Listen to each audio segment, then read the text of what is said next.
when you are gardener, keen and amateur gardener, you want also to have something different, not the same thing you see in your father's or in your neighbor's garden. And so that's the reason we are always traveling around and looking what is interesting. One of the best places for us to find new things beside our own breeding is Oregon. Why Oregon? It seems that in the west coast of the US, well, perhaps it's the hippie movement of the 60s. There were many people collecting varieties from everywhere, having a more sustainable lifestyle, and so we find many things there. It's easy to find Russian varieties, Russian breeding products from the 50s and 40s in Oregon than to find them in Russia. So one thing we have found are the Pointilla berries. Pointilla is our trademark name. Botanically, it's Eleagnus plants. They were not collected by the hippies. They came into the US in the 19th century from Japan.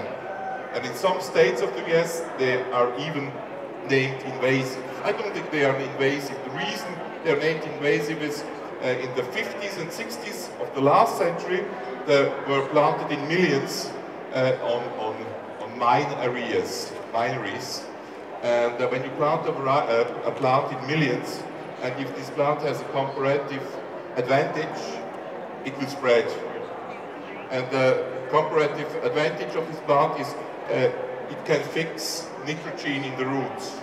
So it has a good, it can spread. But at the garden plant, also in Oregon, it's not very common. And we have selected varieties from there and tested here. And what is the USP of this variety? USP is marketing speech, means unique selling proposition. More interesting for you, unique planting proposition. UPP, what is the unique planting proposition? Why plant this plant and not another? The interesting thing with this Pointilla is it has fruit and is nice at the time where it don't have anything other in the garden. It's October, November. And it's a little bit like a buckwheat sea thorn with red fruits. There are also yellow varieties all over the branches. And you can pick them like this. My wife this year, for example, in our test field, picked half an hour about 4-5 kilograms of fruit. No thorns, you can go like this through the branches, have full fruit.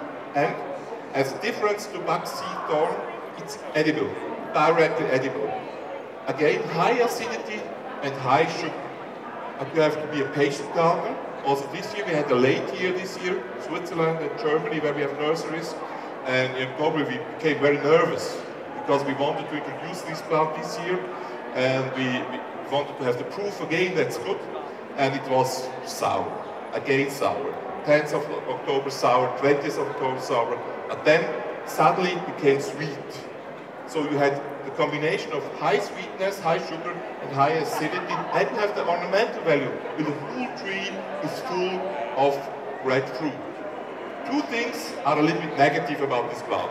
I have also to say, and that will be the goals for breeding this type of plant. One thing is you have to have two different varieties. The first plant I planted about 7 or 8 years ago in my own garden, alone, without fruit. And the last 2 years we tested. We had plastic sacks, paper sacks, bags on the branches that no insects can come in and there are no fruits. But if you have planted two different varieties, you will have fruits. It's not capable to pollinize itself. So you have to plant two things, two plants, two different plants. It's the same thing as with human beings. We have also to be different, otherwise it doesn't work. So the second hectare, it can become a little bit too big. If you are doing nothing, it becomes 3 to 4 meters, but it's very easy to cut it back to 2 meters. And if a branch is becoming more than 4 or 5 centimeters, just cut it down. Always new shoots are coming from the ground, and so it's possible to have it as a hedge on about 2 meters. So a new type of fruit, very nice to look at, different, nice colors, and very good to eat.